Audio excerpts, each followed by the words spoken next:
kuncinya leadernya, Mas. Ya, leadernya ini yang harus benar-benar mempunyai peranan yang sangat luar biasa dan jangan pernah bosan menyampaikan, mengkomunikasikan baik itu secara massal maupun ke individu masing-masing gitu.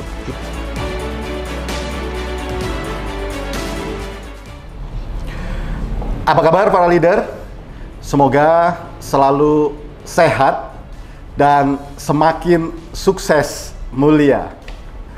Berjumpa kembali dalam kanal Kubik Leadership, khususnya di Kubik Leadership Talks, sebuah program yang memberikan inspirasi dan sharing kepada para leader di Indonesia dalam rangka meningkatkan kemampuan memimpin dan melejitkan kemampuan memimpin dalam membawa organisasinya untuk mencapai performance yang terbaik.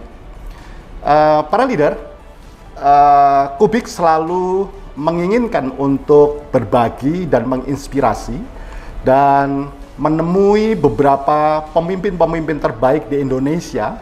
Kami bertamu, berkunjung, dan menggali ilmu dari para leader yang kami kunjungi dan menanyakan aktivitas-aktivitas yang menjadi praktek kepemimpinan dan sekaligus menemukan praktek-praktek di lapangan yang memungkinkan akan kami jadikan sebagai program sharing di dalam kegiatan ini.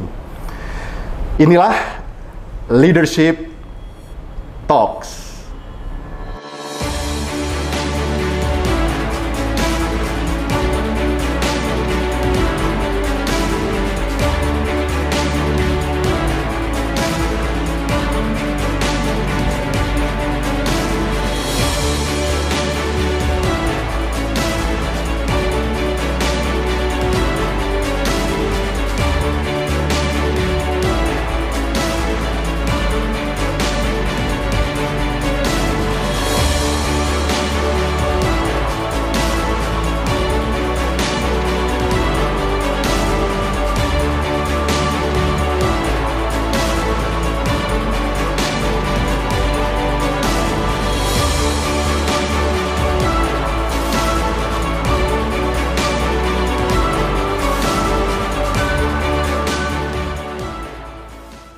Para leader, hari ini sangat beruntung kami bisa berkunjung menemui Pak Harlan Bestari,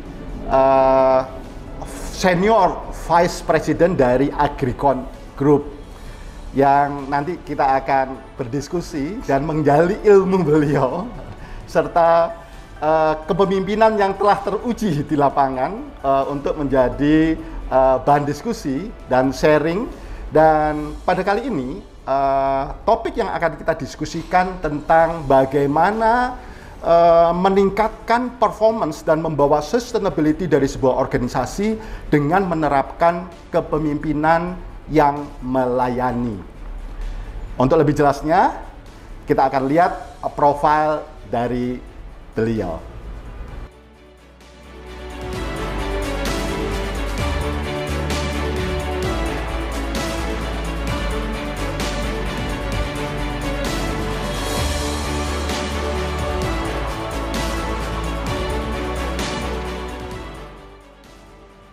Selamat siang, Pak Harlan. Selamat siang, Mas Terima Ato. kasih nih kami bisa berkunjung ke Bogor, walaupun ini sebetulnya nggak jauh-jauh dari kantor kita, Pak. Dan kebetulan saya tinggal juga di Bogor, jadi kayak sowan ke tetangga gitu, Pak. Ya, kita juga terima kasih nih kedatangan teman-teman dari Kubik, suatu kehormatan bagi kami. Sama-sama Pak Harlan, dan senang Pak Harlan bisa nanti berbagi kepada teman-teman, rekan-rekan para leader di Indonesia tentang pengalaman dari Pak Harlan. Kalau saya lihat tadi kita ngobrol di ruangan itu, saya lihat ini ada Freeport, ada helmet dan beberapa yang lainnya. Ini wah, ini kayaknya Pak Harlan itu punya banyak cerita yang nantinya akan kita expose untuk kemudian kita sharingkan kepada teman-teman yang menyaksikan acara ini. Siap. Pak Harlan, ya.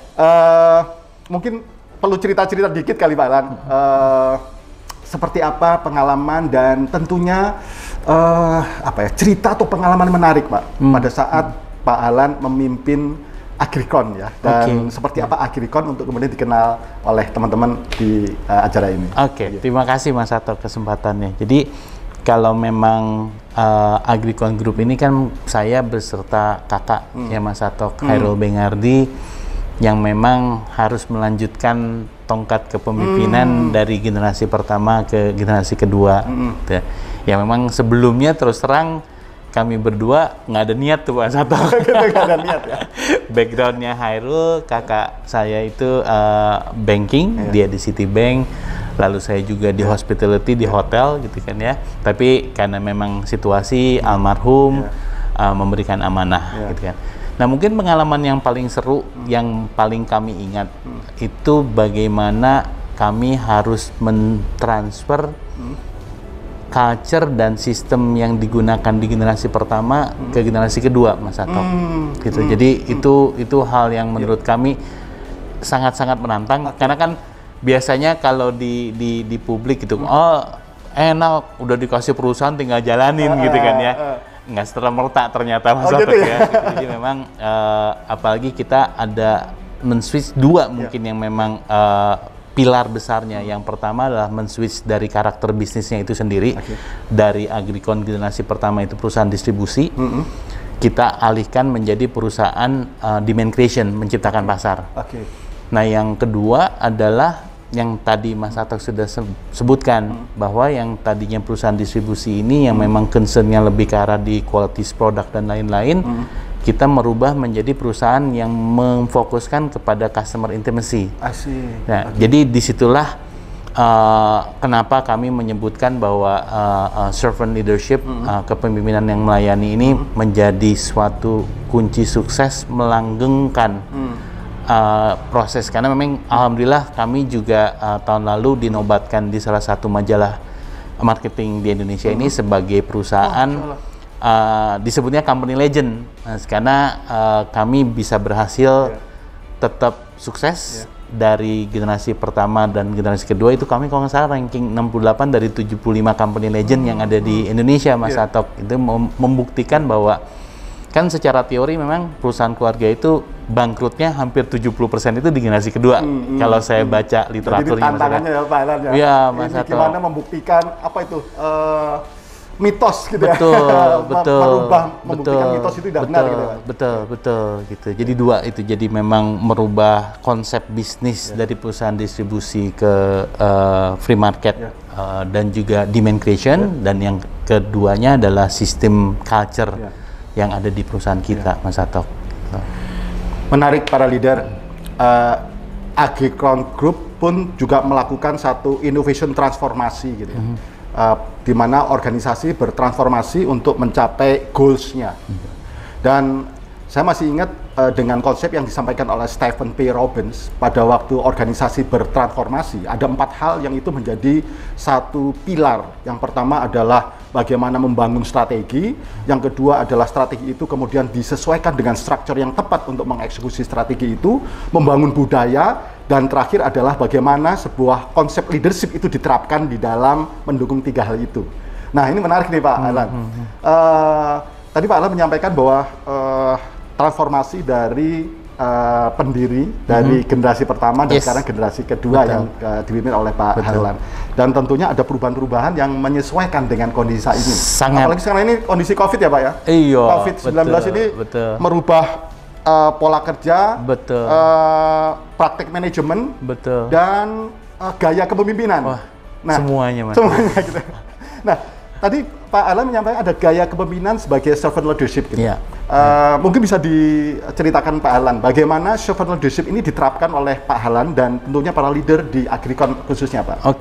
Jadi tadi saya sepakat banget dengan 4 strategi besar yang tadi Mas Atok sebutkan gitu ya. Jadi walaupun saya juga baru tahu ternyata ada teorinya itu gitu. Ya kami menentukan strategi besarnya yang dimana sebelumnya generasi pertama boleh dibilang tidak konsisten, dalam arti kata ada punya hotel lah, ada punya galian pasir lah, tidak spesifik ke inti main core bahwa Agricon ada perusahaan agrochemical dan di mata rantai agribisnis ya. Nah, akhirnya kita tentukan dulu tuh. Udah deh, kita pokoknya akan fokus di mata rantai agribisnis. Jadi kita lepasin tuh yang tidak berhubungan dengan perusahaan mata rantai agribisnis. Nah, yang berikutnya kami kan perusahaan agrochemical. Di atas 10 besar asing semua, Mas. Kami perusahaan nasional gitu ya. Nah, mau nggak mau kita harus menentukan, saya bilangnya positioning ya.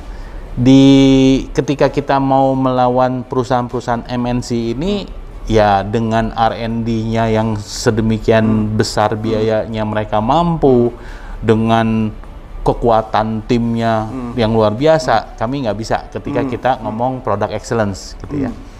Ketika kita mau berstrategi di pricing, itu juga agak sulit karena kita melawan produk-produk dari China ya dengan harga. Jadi ibaratnya kalau misalnya perusahaan agrochemical itu membuat sebuah paten, ya 3 bulan kemudian udah bisa di Cina tuh belinya gitu Mas ya kan, dengan harga yang jauh lebih murah. Masih berpikir gimana kemudian menggali mendapatkan dan menerapkan ya. Nah, akhirnya apa ya yang cocok buat Agricon, karena kami mempunyai keterbatasan untuk melawan yang besar-besar ya, dan juga kami punya keterbatasan dengan melawan yang pricing yang semakin jauh lebih murah, jadi pokoknya pricing concern. Nah, akhirnya kami putuskan kayaknya yang cocok buat kami adalah bermain di customer intimacy, gitu. Karena kami menganggap secara teori karakter Asia ya khususnya, apalagi di Indonesia, gitu kan, masih banyak orang-orang kita ya yang ingin berbisnisnya dengan orang-orang yang dia kenal, gitu Mas. Ya kan? Ibaratnya mungkin kayak Mas Atok, ya kan, ketika mau beli motor. Kayaknya belum seperti orang di luar yang lihat internet ya. Dealer Yamaha, dealer Honda, enggak ya? Kan pasti Mas Atok nelpon saudara kan. Lu kemarin beli motor di mana? Salesnya mana? Gitu. Begitu juga nyari asuransi. Iya kan? Gitu ya.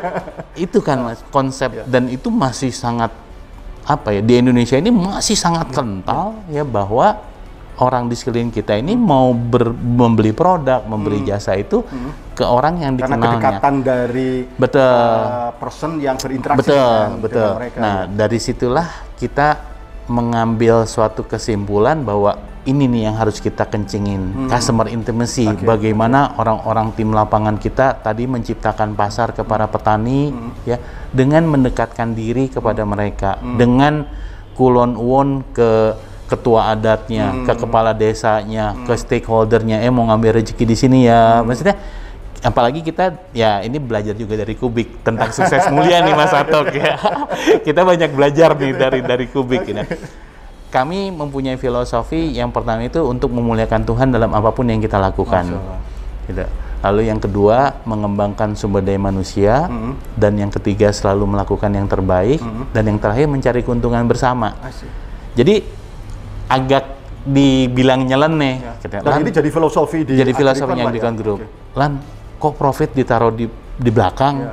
Lu perusahaan sosial? Enggak. Gitu. Kita menganggap yang 3 ini adalah ikhtiarnya, yang keempat ya udah Tuhan yang ngatur gitu loh Mas. Dan yang ketiga itu berhubungan dengan mereka nih kayaknya. Bukan saya lagi, itu udah mereka semuanya ya. Jadi apapun yang kita lakukan buat mereka itu bentuknya perwujudan dari ibadah. Itu jadi ke lapangan jangan nyari volume, jangan nyari liter, jangan nyari PO. Apa yang kita bisa lakukan untuk mereka supaya mereka bisa panennya bagus. Kenapa? Kita dapat pahala. Gitu. Gaji mah ya memang udah dapat nanti di ujungnya gitu kan. Tapi kan ini dek nih. Lebih langsung aduh. Masya Allah. Kan lebih enak ya, Mas. Mau saya bilang sama teman, mau apa? Mau cuma dapat rezeki di dunia atau dapat di akhirat, dunia juga dapat gitu. Wah, Pak, pengen dua-duanya. Nah, udah kerja di Agricon gitu kan. Nah, dengan kita menggaungkan filosofi ini, mau nggak mau kita harus mencontohkan Mas Atok. Nah, disitulah fungsinya servant leadership menurut saya, pemimpin yang melayani. Ya, karena kami meyakini bahwa suatu perbuatan, suatu sikap, nggak ada cara yang terbaik selain memberikan contoh. Benar ya Mas Atok ya? Ya, ibaratnya kalau kita juga dari kecil lebih enak apa? Dimarahin sama orang tua atau orang tua memberi contoh? Pasti jawabannya kan udah sangat sederhana. Oh, diberikan contoh. Itu kan sebenarnya hukum alam ya Mas Atok ya, sunatullah gitu kan. Paling kita tutup kuping kalau dimarahin gitu kan. Tapi ketika orang tua kita memberikan jangan, oh iya, orang tua kita aja gitu, masa kita enggak. Nah, konsep-konsepnya sih sederhana Mas Atok. Tapi ya menurut saya itu bisa diimplementasikan di perusahaan. Ini menarik nih para leader. Perfeksionis di agrikon itu dari sesuatu yang simple. Ya. Dan yang simple ini disampaikan oleh Pak Alan tadi bahwa filosofi utamanya inilah yang menjadi platform dari semua kegiatan di agrikon untuk kemudian memberikan sesuatu yang terbaik kepada klien, customer, atau mereka yang akhirnya memberikan values kepada organisasi gitu. Ya. Dan saya jadi ingat dengan apa yang disampaikan oleh Robert K. Greenleaf, Pak. Pada waktu tahun 70 itu kan dia membuat satu esai yang kemudian dibukukan pada tahun 1977. Yang dia menyatakan bahwa seorang pemimpin itu fungsinya adalah di samping memengaruhi. Kalau memengaruhi kan sudah umum ya. Tetapi juga dia perlu untuk memotivasi. Memotivasi semua fungsi, semua pihak. Dan yang ketiga itu memampukan. Memampukan. Dan yang terakhir adalah melayani. Nah, dalam konsep melayani ini yang disampaikan oleh Greenleaf adalah tidak hanya melayani masyarakat, negara, dan komunitas, tetapi juga melayani tim atau karyawan yang ada di dalam organisasi. Sehingga kalau saya lihat tadi apa yang ini mungkin tanpa disengaja gitu ya, tetapi ternyata diafirmasi oleh Robert Greenleaf bahwa ini benar nih awalnya gitu ya Pak ya. Saya mengamini gitu ya Pak ya. Dan dampaknya menurut saya, gitu ya. Dahsyat gitu. Banget Mas. Wah, ini menarik nih, kata dahsyat ini kayaknya kita perlu kupas lebih dalam ini ya, para leaders kita. Pak Haran, ya, Mas pada waktu menerapkan itu ya, kan ini transformasi dari founder ya, dari generasi pertama ke generasi di mana Pak Harlan sekarang memimpin organisasi ini. Kira-kira tantangan di dalam mentransformasikan ini, khususnya membawa konsep kepemimpinan yang melayani ini seperti apa tuh Pak Alan? Kalau boleh seru. Yang sudah pasti prosesnya nggak bisa instan Mas Atok kalau menurut saya ya, karena memang ini kan sesuatu hal. Kalau saya gini, membedakannya kita ini oleh Tuhan diberikan dua kompetensi kan Mas, kompetensi akal dan kompetensi jiwa, ya kan. Akal ini kan untuk berpikir. Belajar bahasa Inggris, sekolah, belajar nyetir, nyelam gitu kan. Itu kan mesti pakai akal kan, ngafalin gitu ini ya. Leader, nyelam di garis bawahi. Soalnya hobinya. Nah, yang kompetensi kedua adalah jiwa kan, atau kalbu lah gitu ya. Nah, ini kan yang untuk merasakan. Nah, ketika kita ngomong budaya, ketika ngomong culture, ketika kita ngomong sikap gitu ya, kan nggak bisa pakai akal Mas Atok. Kan harus pakai rasa. Ya kan harus pakai jiwa. Ya kan, ketika itu sudah ada di jiwa kita menjalankannya pun dengan enak. Gitu. Nah, menembus itu Mas, itu seru Mas, seru banget gitu, karena kebanyakan ya teman-teman mohon maaf ya yang difungsikan selama ini kan lebih dominan akal kan Mas, bukannya jiwanya yang kita sentuhkan ya. Nah, saya menganggap ketika seorang pemimpin menggaungkan suatu perubahan, suatu ketetapan or whatever gitu ya. Ya, saya juga belajar dari Kubik sih sebenarnya kan, ada yang 20-60-20 tuh Mas kan, ya kan, 20 yang teroris, ya kan, 60 yang wait and see, 20 lagi yang pro lah gitu kan ya. Masih ingat saya Mas ajarannya Kubik gitu kan. Nah, itu yang harus kita pintar-pintar mencari mana yang 20% yang mendukung kan Mas. Nah, itu yang kita harus jadikan mereka agent of change, dan itulah orang-orang yang harus kita rubah duluan untuk mereka juga bisa memberikan contoh kepada teman-teman yang lain bahwa memimpin yang melayani ini asik loh gitu loh. Bos kalian nih bukannya Harlan gitu. Bos kalian nih bukannya Hairul, bukannya Agrikon, bos kalian Tuhan gitu loh. Ya. Ini ketika kita ngomong bicara bos kalian Tuhan kan otomatis apa ya, kinerja ikhtiar yang dilakukan seharusnya kan maksimal gitu kan ya. Nah, terus itu yang digaungkan. Nah, makanya saya selalu terinspirasi dengan Gandhi ketika ada cerita tentang yang walk the talk, yang ketika ibu sama seorang anak yang datang ke Gandhi, anak ini hobinya makan garam, gitu kan. Dia udah pergi ke dokter mana-mana, nggak ada yang sukses lah untuk memberhentikan anak ini makan garam, gitu kan. Terus Gandhi cuma bilangnya 2 minggu deh kamu balik lagi. Gitu kan. Datang tuh balik lagi dengan si anak. Terus si anak itu cuma dibisikin, gitu ya. Udah pulang. Kan ibunya bingung gitu ya. Kok bisa? Masa sih cuma dia, iya pulang aja. Dan bener, kenyataannya anak itu nggak makan garam lagi gitu. Kan penasaran, si ibunya balik lagi. Gandhi, apa yang engkau katakan ke anak saya itu kan? Saya cuma bilang, kata Gandhi, jangan makan garam.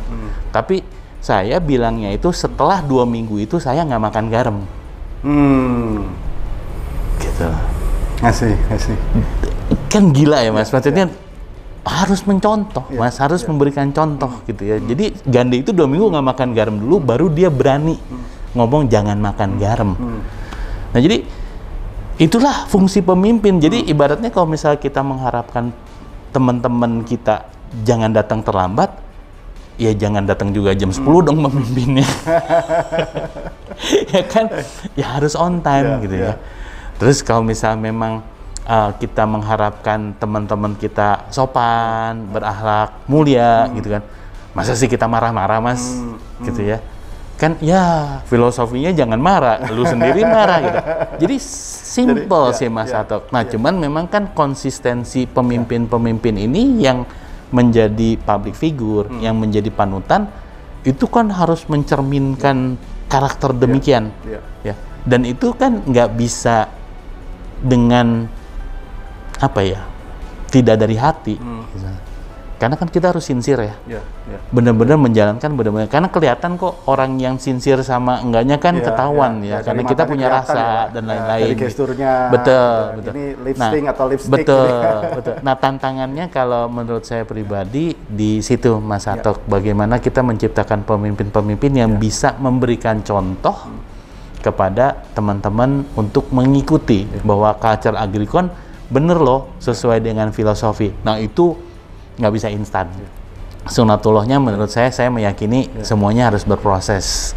Tapi kalau misalnya memang sudah dapat, itu yang saya bilang bisa melanggengkan sebuah perusahaan, itu yang sangat luar biasanya Mas Atok. Keren nih. Ini menarik para leader gitu kan.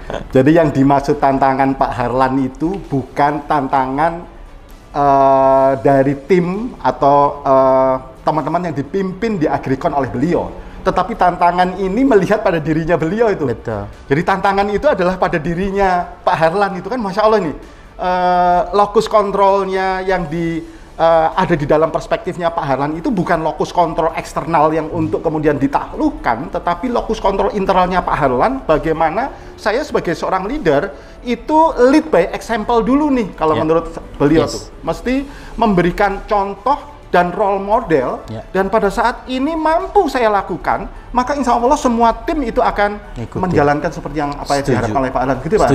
Setuju. Jadi termasuk di dalam proses melayani, maka beliau duluan ini yang kemudian memberikan satu contoh bahwa melayani dulu, dan kemudian baru kemudian mereka akan melakukan hal yang sama dengan beliau. Betul. Dan memang sekarang ini modelnya untuk kita para leader ini udah nggak cocok lagi untuk melakukan satu otoritas directing gitu ya Pak ya? Sulit udah ya Mas Atok ya, khususnya dengan anak-anak milenial ya. Waduh, kalau misal kita melakukan itu ngabur semua sih saya yakin. Jadi yang paling memungkinkan itu kemudian mengajak mereka berbicara, diskusi, dan kemudian menyampaikan atau contoh-contoh yang relevan gitu. Kalau kami bilang ke teman-teman leader yang ada di Agrikon Group ini, istilahnya gini, anggap karyawan-karyawan kalian ini menjadi anak-anak kalian sendiri. Ya, ketika kita punya anak-anak di rumah dengan karakter yang berbeda-beda ya, ada yang jago di IPS, ada yang jago di IPA gitu ya. Kan kita benar-benar meng-customate ya. Oh, si kakak doyannya bola, kita ngelesin bola. Si Dede doyannya art, kita ngelesin seni lukis gitu ya. Karyawan kan juga sama Mas Atok. Each individual ini mempunyai potensi yang berbeda dengan karakter yang berbeda. Kan seninya pemimpin kan di situ ya. Bagaimana kita menempatkan orang-orang ini sesuai dengan karakternya, sesuai dengan kompetensinya, dan kita tempatkan di tempat yang benar. Dan diberi ilmu, diberi kompetensi, dikasihkan sistem. Di situ kan asiknya gitu ya. Kita ngelihat nih si A kurang salesmanship-nya nih, gitu kan. Ya kasih training salesmanship, gitu kan.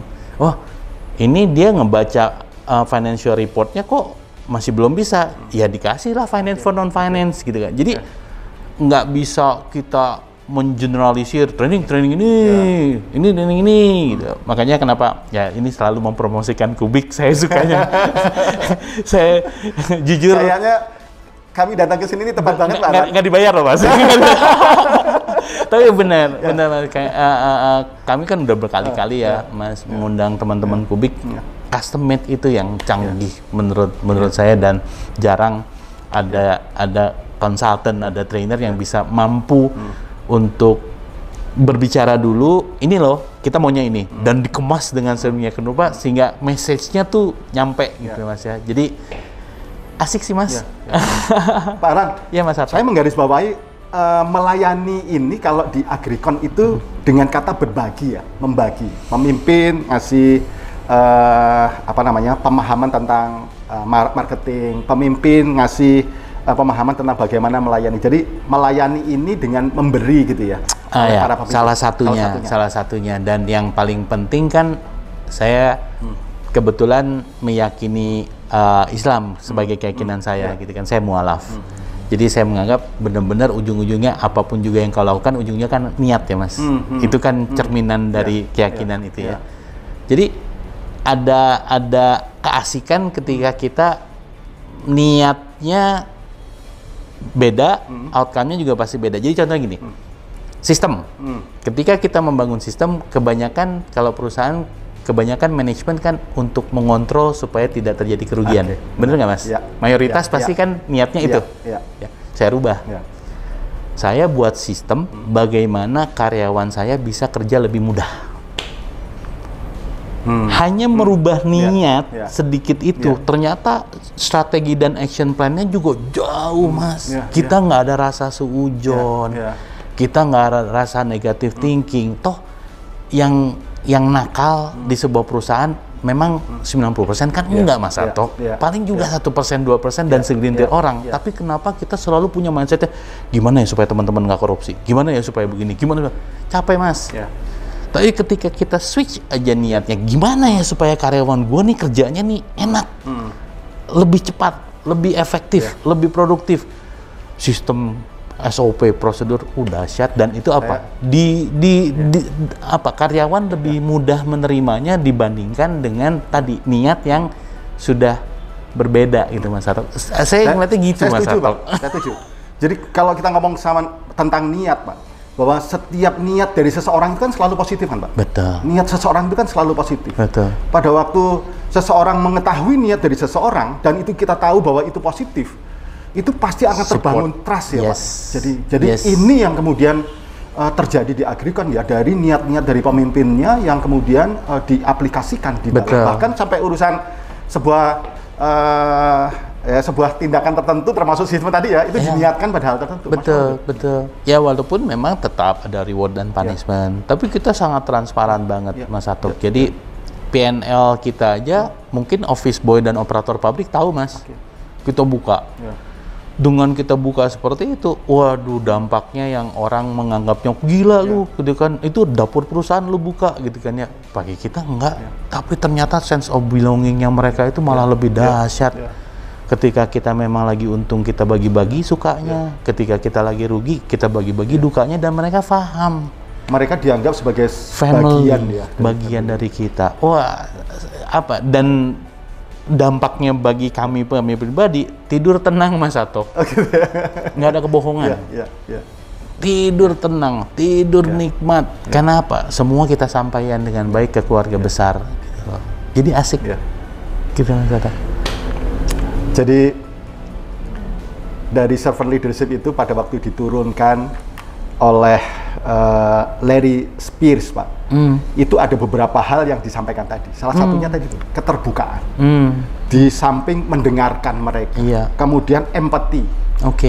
Keterbukaan ini menjadi bagian di dalam proses untuk kemudian menyampaikan bahwa servant leadership itu berlaku atau bekerja di dalam konsep itu. Betul. Maka saya sangat setuju bahwa keterbukaan ini adalah bagian dari proses melayani dan bagian itu. Betul, Mas Atta. Pak Harlan. Siap. Saya jadi ikut berbangga. Pasti keluarga Bengardi sebagai founder ini akan menjadi sangat bangga kepada tim yang saat ini ya Pak. Bahwa apa yang sudah dirintis oleh founder ini, kemudian itu ternyata dijalankan pada track yang sebenarnya. Apalagi dengan satu filosofi yang seperti ini. Dan saya pikir ini menjadi satu hal yang positif untuk kemudian kita kaji dan kemudian kita jadikan sebagai satu benchmarking para leader gitu. Nah, tentunya hal yang positif ini kan akan berdampak kan, Pak Harlan, berdampak gitu. Nah, pada saat konsep filosofi dan para leader ini kemudian menerapkan konsep leadership, saya yakin ya memang tidak ada satu konsep leadership satu yang dipakai untuk semua permasalahan dalam memimpin organisasi, tetapi ada beberapa yang menyesuaikan dengan kondisi saat ini. Dan konsep leadership ini tentunya berdampak ya Pak ya. Bisa diceritakan dampak seperti apa yang kemudian itu dihasilkan mendapatkan satu value advantage dari organisasi seperti apa Pak? Beberapa contoh mungkin ya yang bisa saya secara realnya gitu ya. Jadi kayak contohnya ada satu customer di satu daerah yang dimana tidak ada satupun, kalau kami selalu berkompetisinya dengan perusahaan yang MNC di atas gitu ya. Karena dengan kekakuannya mereka gitu ya, ketika seorang customer memiliki beberapa stock point yang memang melewatilah jalurnya gitu ya, diminta tolong dong jangan dianterin ke stock pointnya hanya yang satu, sekalian lewat, kenapa sih gitu ya. Oh nggak bisa, peraturan kami udah seperti itu gitu kan. Agricon dengan mudahnya siap, mau kemanapun juga kita anterin gitu. Dengan senang hati.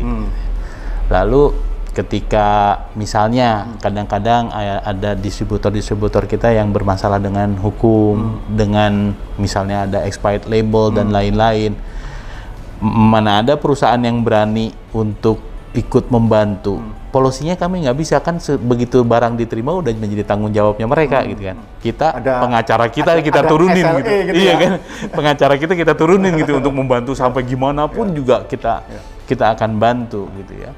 Itu di eksternal. Internal ini banyak sekali kejadian-kejadian yang kami anggap apa ya, beyond expectation gitu Mas Ato. Karena apa tadi, kekeluargaannya kental, tapi tetap sistemnya terbangun. Kalau kami sama Hairul itu selalu, Hairul bilang ya, gue pengen punya perusahaan di mana East meet West. Culture ketimuran kita jangan hilang gitu, tapi dibalut dengan sistem, ya kita harus akuin lah sistem barat kan dahsyat ya Mas ya. Tapi jangan sampai dengan adanya sistem ini kita jangan kaku gitu Mas. Ya ibaratnya gini, kita kayak Turki ya Pak. Betul. Ya kan? Barat dan timur tapi tetap membawa. Betul. Ibaratnya kan kayak misalnya kita punya sistem yang mengatakan bahwa ketika karyawan levelnya supervisor, limit hotelnya 200.000 atau 300.000 katakanlah ya. Tapi di certain daerah belum tentu kan Mas ada yang 300.000 gitu. Ada yang kadang-kadang kan high season yang harus 400.000. Kalau misalnya sistem yang bicara, that's it gitu loh. Udah. Tapi kan gampang Mas, tinggal telepon ke atasannya, Pak, ini saya lagi di sini, 400.000 boleh nggak Pak? Tinggal approve. Sistemnya tinggal nyusul emailnya gitu kan. Nah itu adalah dampak-dampak tadi servant leadership ini yang kita harus benar-benar concern ya Mas, dengan each individual orang-orang ini seperti apa sih gitu kan, satu-satu dilihatin baik eksternal maupun internal. Ketika jiwa melayani ini ada, itu customer akan menjadi advokat gitu ya, akan sangat loyal. Dan ini sudah kita alami di beberapa tempat ya. Saya harus mengakui kan belum secara total culture ini terbangun ya Mas, kita juga masih terus berjalan gitu ya, karena memang kita juga baru menerapkan ini 2010-an dan growth secara bisnis juga kelihatan Pak. Dahsyat. Dahsyat ya. Dahsyat. Walaupun tadi itu kan Tuhan yang ngatur, ya kan, rezeki.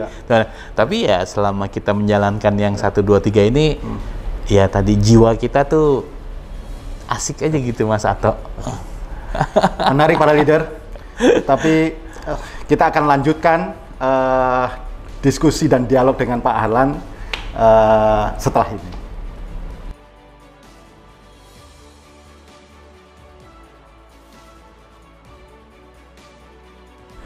Teman-teman leaders, dari perbincangan saya dengan Pak Harlan, saya menggarisbawahi ada banyak hal yang menarik yang itu kita bisa jadikan sebagai sangu buat kita di dalam mengaplikasikan peranan kepemimpinan kita dan gaya kepemimpinan kita juga kepada tim yang kita bawahi, yang kita pimpin. Beberapa hal yang tadi saya catat dan saya temukan itu, pertama adalah bagaimana seorang leader itu perlu untuk selalu mendengarkan apa yang disuarakan dan disampaikan oleh para tim.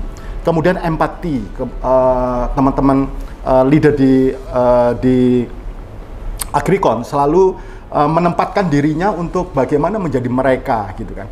Dan karena empati ini menjadi persuasif, jadi nggak sifatnya pokoknya gini ya gitu kan, tetapi menggali, mengajak diskusi dan kemudian mengambil jalan tengah kira-kira apa yang itu bisa dilakukan sehingga terbangun trust. Dan tadi Pak Harlan menyampaikan bahwa dengan trust ini akhirnya membangun role sendiri nih, membangun role sebagai sebuah organisasi yang kedekatan family-nya itu kuat tetapi tetap profesional para leader. Jadi bukan family company ya, tetapi interaksinya itu seperti keluarga, tetapi tetap profesional. Dan ini nggak gampang menurut saya. Karena apa? Karena di dalamnya itu ada komitmen, dan komitmen ini terbangun karena keterbukaan yang ada di dalam fungsi yang ada di setiap yang bergerak, berinteraksi di dalam organisasi. Nah, kita lanjutkan perbincangan yang menarik ini dengan Pak Harlan, dan menarik ini Pak Harlan. Terima kasih Mas Ato. Saya yakin bahwa teman-teman leader ingin menerapkan ini Pak Harlan di dalam fungsi dan peranan mereka memimpin tim atau departemen atau divisi di mereka. Nah, menurut Bapak nih, kira-kira tips yang paling gampang ya kalau misalnya kami ingin mencontoh Pak Harlan dalam mengaplikasikan itu di tempat kami bekerja, kira-kira seperti apa nih Pak Harlan?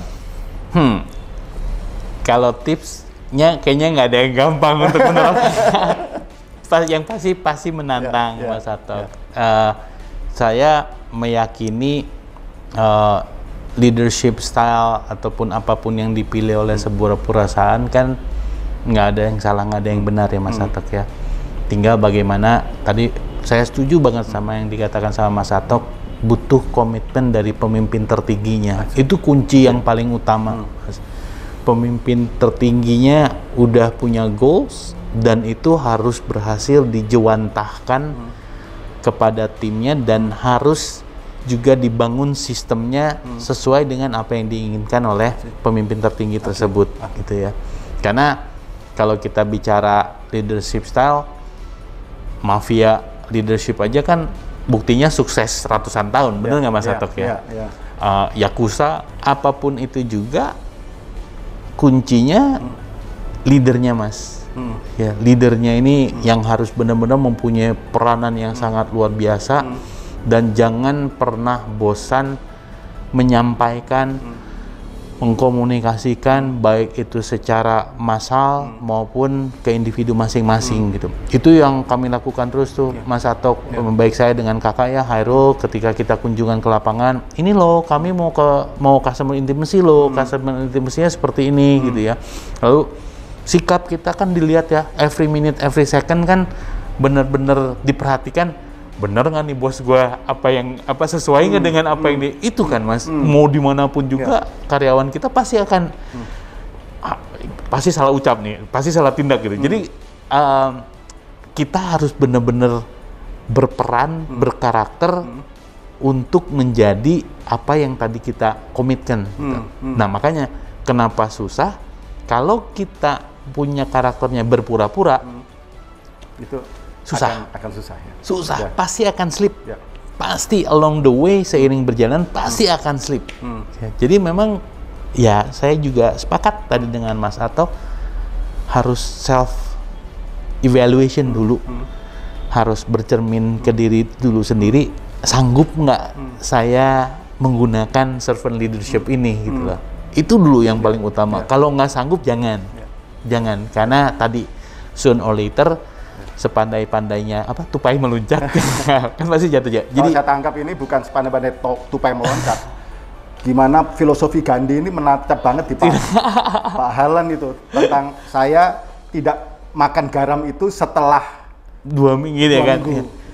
Karena saat ini dia pasti makan garam ya, betul, Pak? Betul, betul. Jadi memang walk the talk, wes. Apa yang kita bicarakan itu yang harus kita lakukan gitu loh.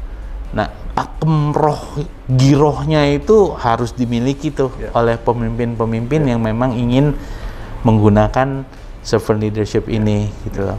Nah, berikutnya memang menjadi tantangan tersendiri bagaimana menjewantahkan ini ke sebuah sistem yang tadi saya bilang bahwa niat ujung-ujungnya buatlah sistem jangan atas dasar niat untuk seujon gitu ya, tapi buatlah sebuah sistem yang bagaimana karyawan kita bekerja lebih efisien ya, bagaimana bekerja lebih produktif gitu. Nah, selama fondasi antara culture dan sistem ini terbangun bersama-sama, nah itu akan terbangun tuh servant leadership ini gitu. Nah, nyangkut lagi ke era zaman sekarang ya, terpatahkan kan teori Sigmund Freud yang IQ lebih dominan gitu ya, tiba-tiba di tahun 80-an gitu ya, EQ ternyata yang mendominan untuk menjadi sukses. Ini bener gitu Mas. Ya, emotional questions yang menjadi dominan, apalagi sekarang kan udah mulai spiritual questions gitu kan ya. Jadi kan ini adalah era yang memang akan terjadi. Saya membaca beberapa berita pun saat ini banyak sekali perusahaan-perusahaan asing konglomerat di luar kan manggil motivatornya Dalai Lama, kan udah bukan lagi Peter Drucker lah apa segala macam, udah pemimpin spiritual tuh yang ketika kita ngomong sama udah ada top konsep mindfulness-nya juga gitu. Karena saya yakin mereka pun sudah meyakini itu yang melanggengkan usaha atau melanggengkan bisnis kan spiritual, Mas.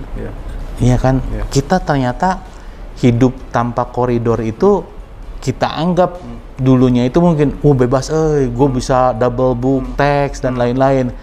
Ujung-ujungnya ketahuan juga kan Mas. Kita butuh kok pedoman hidup apapun juga keyakinannya ya. Kebetulan saya Bhinneka Tunggal Ika, kakak saya Buddha Jepang, kakak perempuan saya Katolik, saya Islam. Jadi kita campur-campur gitu kan. Kita respect each other, kita paham gitu kan ya dengan aturan rules dan etika. Tapi kan itu yang kita bangun untuk menghormati teman-teman yang ada di Agricon Group ini, bahwa whoever it is, kalian bisa menjadi leader ya kan, tanpa mempedulikan suku, ras dan agama, selama apa? Tadi kalian mampu untuk menjadi servant leadership gitu loh. Itu mungkin Mas Ato.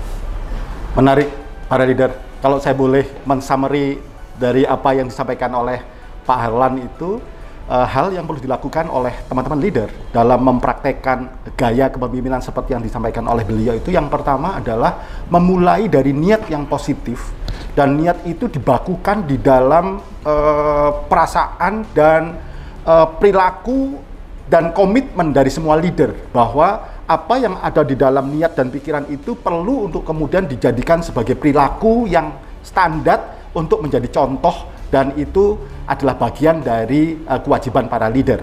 Lalu yang kedua, setelah proses ini dibangun dan dibentuk, maka Pak Harlan membangun sistem. Sistem itu berlaku untuk semuanya. Sistem itu tidak pilih-pilih gitu, tidak pilih-pilih dalam fungsi level maupun di bawahnya. Sistem ini baik untuk semuanya. Sistem ini berlaku untuk semuanya, baik untuk semuanya, dan dijalankan bersama-sama. Maka ini yang kedua, dan yang ketiga tadi disampaikan oleh beliau bahwa ternyata dalam urusan bekerja, melayani itu sebetulnya diniatkan karena Allah, karena aspek spiritual yang itu dibawa di dalam konteks membangun atau menguatkan dari dua hal itu. tadi saya menangkap dari awal perbincangan kita, saya jadi menangkap ini Pak Harlan, bahwa ada satu Ibnu Qodamah itu menyampaikan bahwa seseorang yang memiliki kebahagiaan sejati itu Pak, itu menurut dia adalah pada saat nafasnya sudah berhenti, tetapi kebaikannya tetap mengalir. Dan saya yakin ini, konsep ini ada di keluarga Bengardi, Bengardi, bahwa membangun sebuah bisnis itu tidak harus keluar dari aspek-aspek vertikal ke atas, dan itu memberikan dampak secara langsung kepada organisasi. Saya pikir ini menarik pertemuan kita, para leader. Terima kasih ini. Sama-sama Pak Harlan. Dengan senang hati. Pak Harlan Bestari Bengardi. Betul. Dan saya jadi ingin selalu berinteraksi dengan beliau, makanya tadi saya tanya Pak Harlan ini hobinya apa gitu. Salah satunya adalah hiking. Nah, kayaknya saya perlu untuk mempersiapkan diri untuk mulai ikut hiking gitu ya. Laut sudah ditaklukkan, gunung jadi, laut dan gunung Pak. Dan tentunya saya tidak perlu menyimpulkan perbincangan kita, karena pasti teman-teman leader itu sudah mampu atau dapat mengambil insight dan sintesa dari diskusi kita yang Masya Allah menarik banget. Terima kasih sekali lagi Pak Harlan. Semoga Agricon Group ini selalu berada pada satu track yang benar dan memberikan manfaat kepada semua yang berinteraksi dengan bisnis dan Agricon. Dan tentunya teman-teman yang di Agricon juga akan termotivasi untuk menjadi lebih baik dalam memberikan nilai-nilai yang positif yang sudah dibangun oleh Pak Harlan dan keluarga. Dan tentunya bagi teman-teman leader untuk selalu meningkatkan kapasitas, dan semoga setiap usaha dan kegiatan yang dilakukan oleh teman-teman akan mendapatkan satu manfaat yang terbaik dan terbesar. Amin. Terima kasih atas waktunya dan salam sukses mulia.